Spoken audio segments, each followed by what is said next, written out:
সিদ্দিকী জিন্দাবাদ জিন্দাবাদ পঞ্জাব বীর কাদের সিদ্দিকী জিন্দাবাদ জিন্দাবাদ পঞ্জাব বীর কাদের সিদ্দিকী জিন্দাবাদ জিন্দাবাদ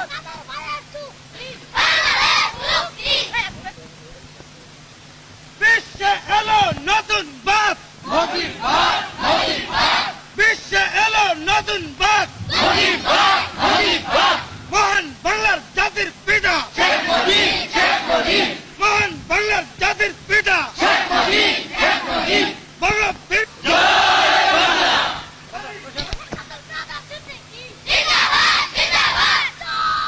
বাংলা বীরের যুক্তি বাংলাদেশ মুক্তি বাংলা বীরের বল্লায় লাখ লাখ টাকার যে সম্পত্তি নষ্ট হয়েছে, ইনশাল্লাহ আগামী 9 মাসে আমরা এই দেশকে পৃথিবীর সর্বশ্রেষ্ঠ উন্নতিশীল দেশে পরিণত করব। ভাইয়েরা আমার, ইসলামের ঝান্ডাকে সামনে, তাই আপনাদেরকে আমি বলি, আজকে আমার